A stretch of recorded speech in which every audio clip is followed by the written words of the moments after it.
ローウォーズファンの皆様、おはようございます。ヒーローウォーズは多くの知識を必要とするゲーム性のため、カーク信者一人だけの知識では紹介しきれないほどの情報量があります。また、違ったゲームユーザーの考え方を知ることで、新たな戦略のヒントに結びつくことも多いので、今回の動画では、コメント欄に投稿されたアイデアを丸パクリという形でご紹介したいと思います。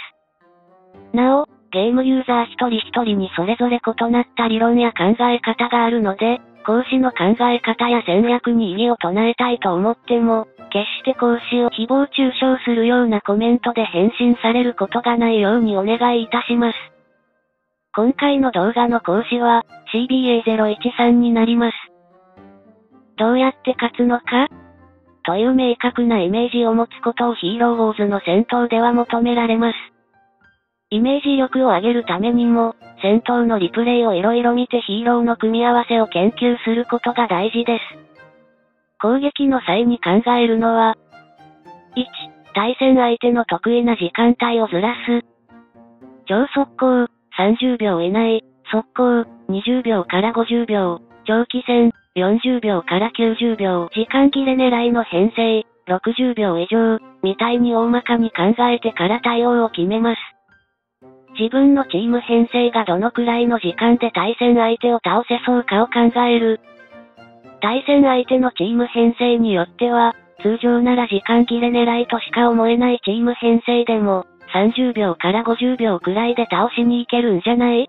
みたいなチーム編成になることもあります。2、敵チームのどこから攻撃するのか?敵の前衛から全体的に徐々にダメージを与える、敵の後衛からダメージを与えるというパターンを考えつつ、敵チームの防御力の弱いところを狙うのが効果的か?敵チームの攻撃力が高いヒーローから叩くのが早いのか?盾を倒さないと敵チームを攻略できないのか?を考えます。3、対戦相手チームのアンチヒーロー、カウンターヒーローは何か?対戦相手が得意としているヒーローは誰か?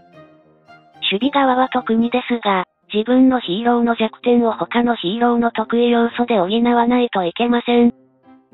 例えば、コーブスは魔法攻撃に対して脆弱ですが、アイザックとコーブスを組ませることにより、対戦相手は魔法攻撃でコーブスを簡単に倒せないということになります。対戦相手が速攻で攻撃してきてほしい断手としては、対戦相手が時間をかけてゆっくりと攻撃してこられると困りますが、コーブスとモリガンの親子の場合だと、対戦相手がじっくり攻撃してきてくれた方が嬉しいので、断手にコーブスとモリガンを組み合わせます。そうすると、対戦相手は素早く倒しに行くべきか、ゆっくり時間をかけて倒しに行くべきかという判断に迷いが生じるのです。オリオンなどの魔法攻撃系のヒーローをチーム編成に入れれば、対戦相手は絶対にアイザックをチーム編成に入れたくなるでしょうが、こちら側がセバスチャンをチーム編成に入れてアイザックのスキル1番の沈黙を阻止すれば、対戦相手はアイザックでオリオン対策をすべきなのか迷うはずです。このようにある程度タイプの違うヒーローをチーム編成に混ぜておかないと、弱点がはっきりしているチーム編成では、弱点を狙い撃ちにされて終わりということになります。4、対戦相手チームの属性は何か?対戦相手チームに複数の属性のヒーローが混ざっていることも多いですが、誰からどのタイミングで倒しに行くのかを考えるときに、相手チームの属性も考慮する必要があります。5、カウンター型かどうか?対戦相手がカウンター型のヒーローで攻めてくるなら、こちら側はじりじり攻撃するタイプのヒーローで迎え撃ち、対戦相手がじりじり攻めてくるタイプのヒーローなら、こちらからガンガン押していくタイプのヒーローで迎え撃つように考えます。参考情報としてカウンター型ヒーローの代表例は断手、じりじり攻撃してくるタイプの代表的なヒーローはモリガンとハイビです。6、チームを編成した際に、ヒーローのポジションがそれぞれ得意とする位置になっているのか確認します。ヒーローのポジションが前から2人目までが得意なヒーロー、前から3人目までが得意なヒーロー、というように攻撃の届く場所が限定されるヒーローもいます。リアンやマーサのようにチーム編成の最後尾の5人目に配置することにより、後衛を狙って攻撃する対戦相手への牽制になるヒーローもいます。攻撃側は特に、スキルをどうやって貯めるかというイメージも必要になります。対戦相手が全体攻撃かどうか、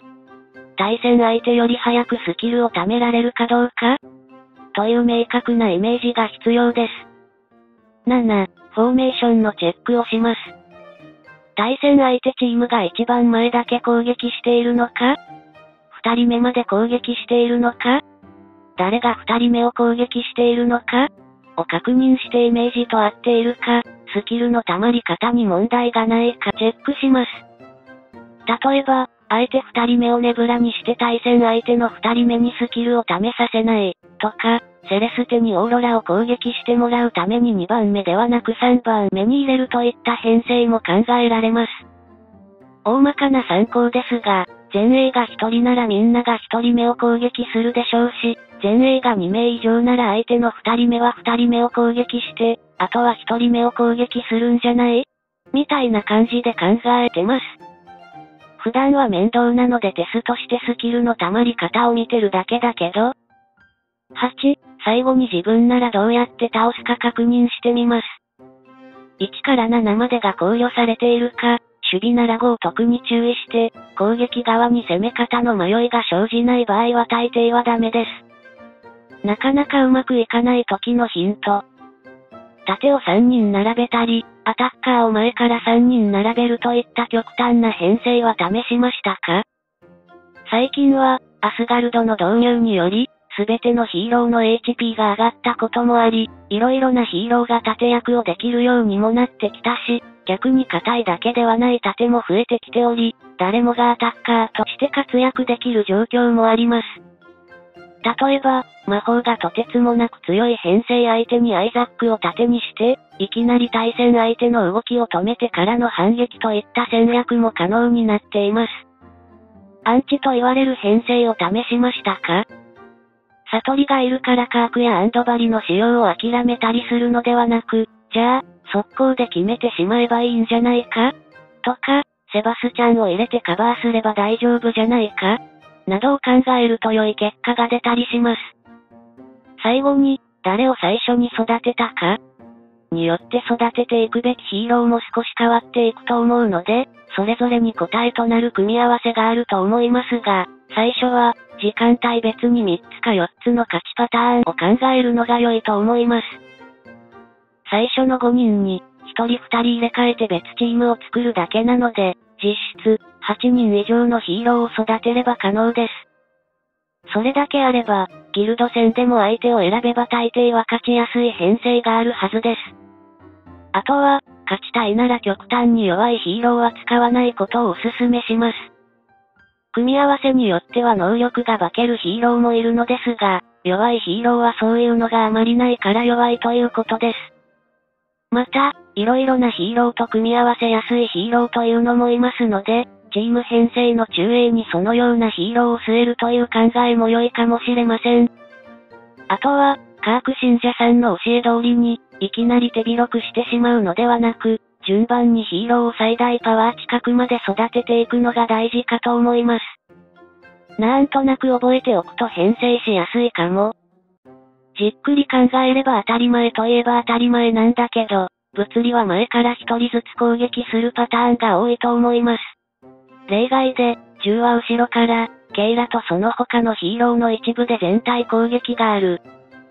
魔法は多人数を全体的に攻撃するパターンが多いです。例外で、セレステは単体で最前列から攻撃する。準ダメージを得意とするヒーローは、全体的に攻撃してくるパターンが多いと思います。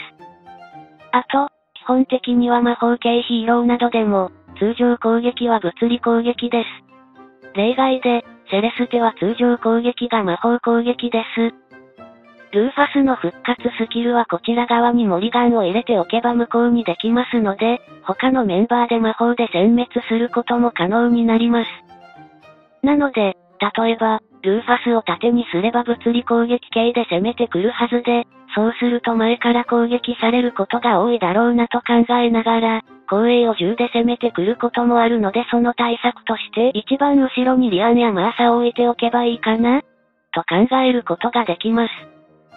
チーム編成の一番後ろにリアンやマーサを入れておけば、魔法に多い範囲攻撃の対策にもなります。ここまでで、今回のコメント欄を勉強会は終了となります。それでは、今回も動画を最後までご視聴していただき、ありがとうございました。また次回の動画でお会いしましょう。